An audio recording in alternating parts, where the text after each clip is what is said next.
Avui anem a fer unes titelles que originalment eren de dits, però com que normalment ens trobem en gent molt menudeta, les farem de pal.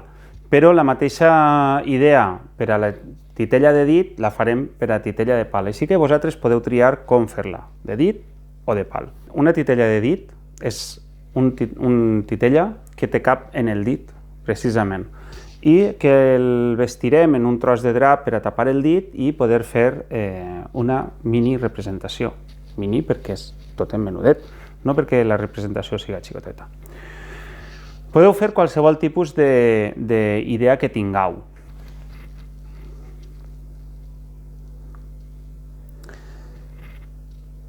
Els passos són senzills. Primer modelem el cap, després li farem el vestit, ho clavarem tot en un pal i ho deixarem assecar. Al final de tot, ho pinteu de colors. Aquestes d'ací no estan pintades perquè estaven fetes en fangs de diferents colors, però vosaltres normalment tindreu un sol color, així que quan estiguen així dures com aquestes les podeu pintar en tèmperes, en aquarel·les i buscar les diferents textures que els diferents tipus de pintura li donarà un acabat diferent a cada titella.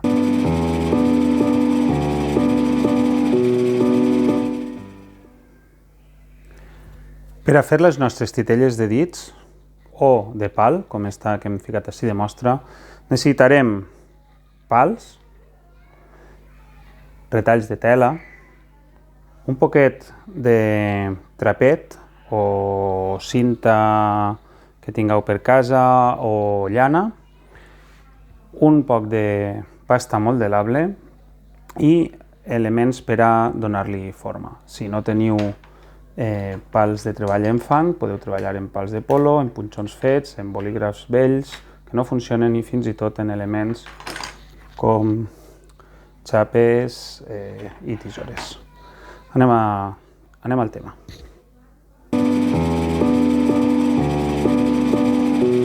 Per a fer un titella necessitem molt de material, per tant, tingueu previsió de tancar ben tancat el fang per a properes vegades que l'utilitzeu.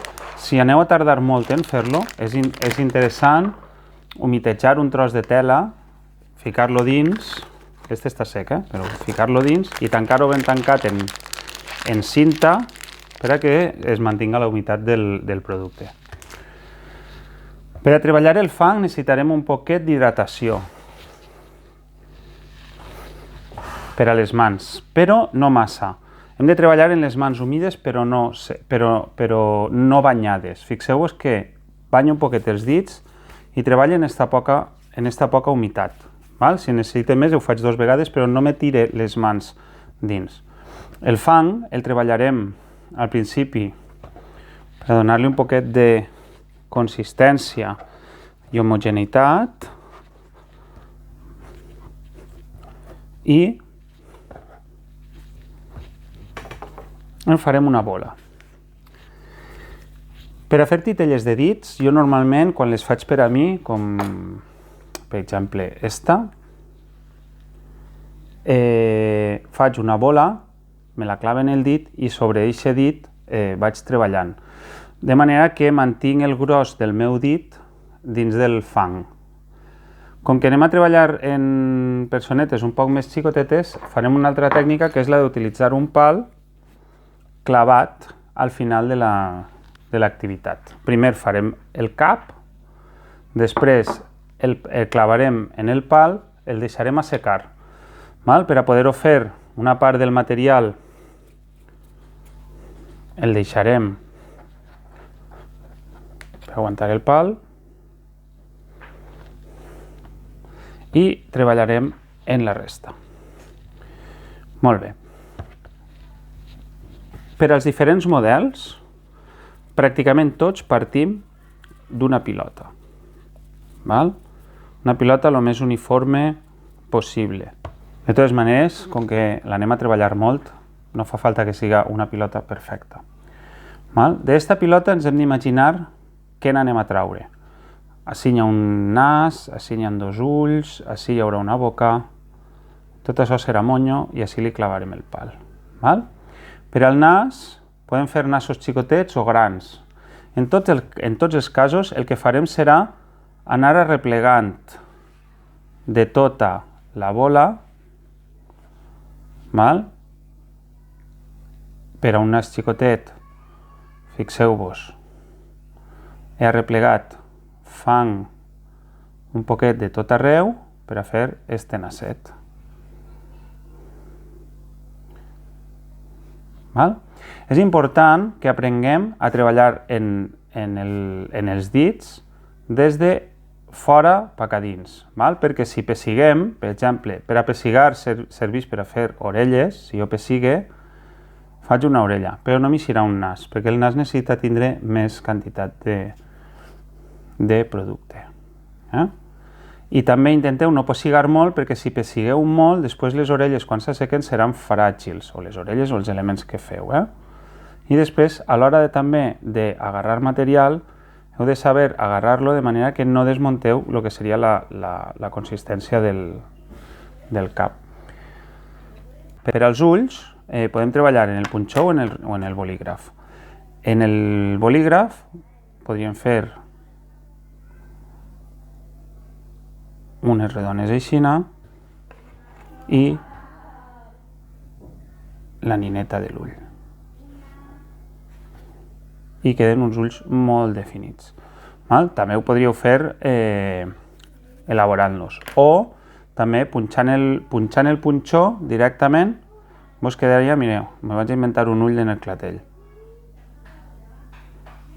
Este tipus d'ull, que són uns ulls enfonsats, però que les ombres ens donen tota la sensació de que ens està mirant. Mireu, este serà... aprofite que ja el tinc així i mira, li trac com així un nas xatet i d'ací ja li construïsc una boca molt gran, perquè este és un bocamoll. Mira, este és el xiquet que no para de parlar sempre, la xiqueta. I ja que tinc el nas així, li farem un naset així, un poc aporcat.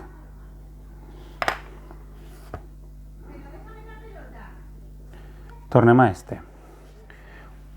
La boca la podem fer, com hem fet així, utilitzant, buidant-lo, o en les tisores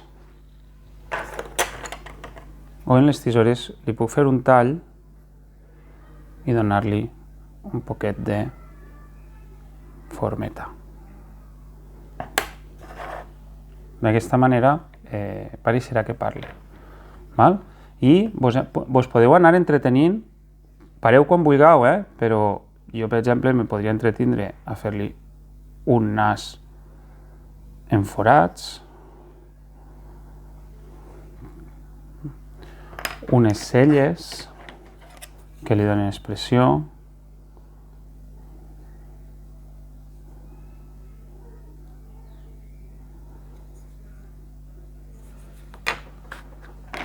un monyo que el podria fer pintat, mireu, vaig a fer-li monyo pintat,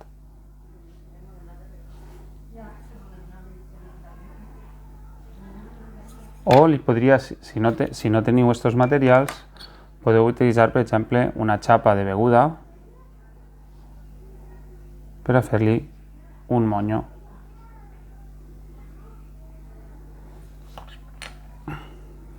Com en rastes. Si comença en el nas gran, en compte d'agarrar-ho de xicotet, agarre de més gran i puc fer una supernàpia, un morro, una trompa. Ja vaig agarrant del volum general i ara el nas el puc fer que tinga punta i tindrem un Pinocchio, o que no tinga punta i podria ser un elefant, mireu. Sempre que penseu els moviments, intenteu pensar en la forma que li doneu a tots els forats que feu al posar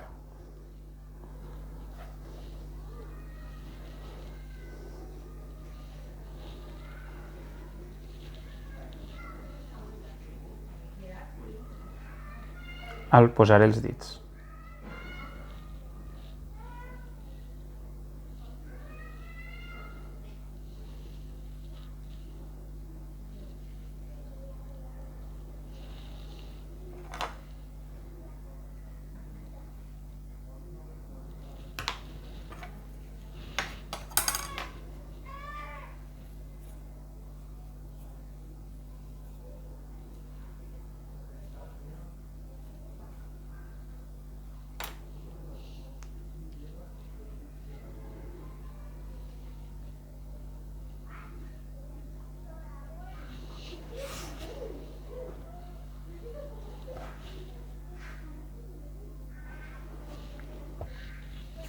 Una altra manera de començar per a fer animals, en compte de fer la bola, és directament fer una mena d'ou.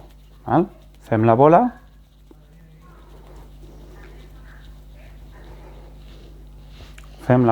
però anem a fer com un xurro ficant la mà en inclinat, de manera que me va fent un ou.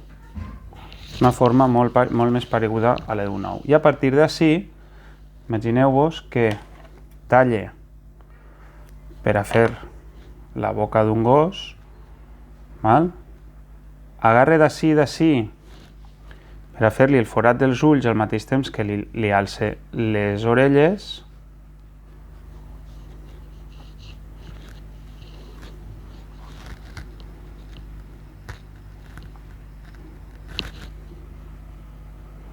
que pot ser un gos, pot ser un llop, pot ser un drac, pot ser...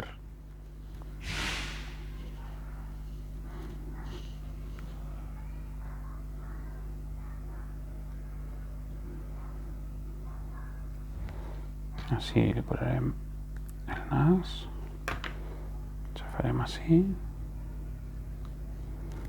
i ficarem els piquets.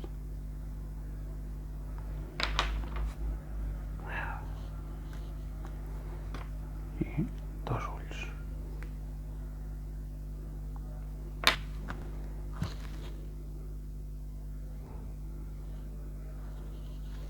Quan tinguem la figura, l'enganxarem al pal i la deixarem assecar totalment.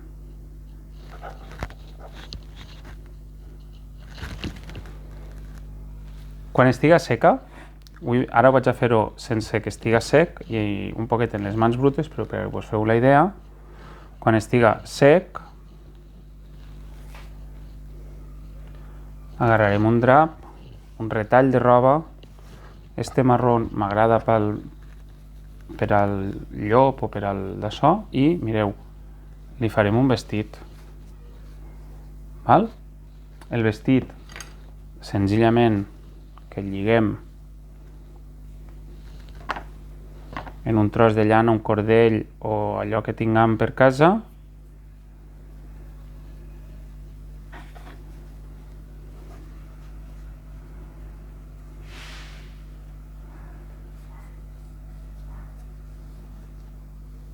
Este el vaig a deixar així. I ahí tindrem el nostre titella. Que vos cau, quan s'asseque li podeu posar un poquet de pegamento en esta part.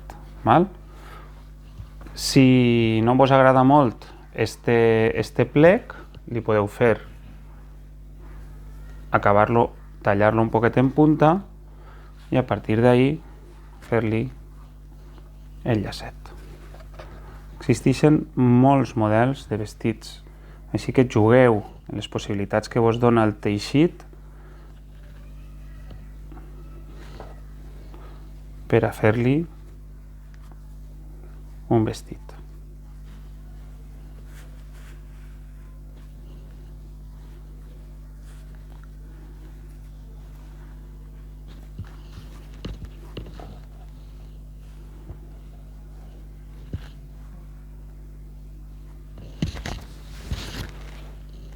Altres possibles vestits podrien ser en altres teixits que queden d'altres maneres.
El que és molt important és que li poseu nom al titella. Com es diu? Quines coses li interessen? Pregunteu-li, vos el poseu davant. Hola, llop, com te diuen? Oh, me diuen Robert. Ah, eres el llop Robert. I vosaltres què penseu? Robert, què és el que més li agrada? Què és el que no li agrada? Quines idees teniu de Robert? Pregunteu-li, a on viu?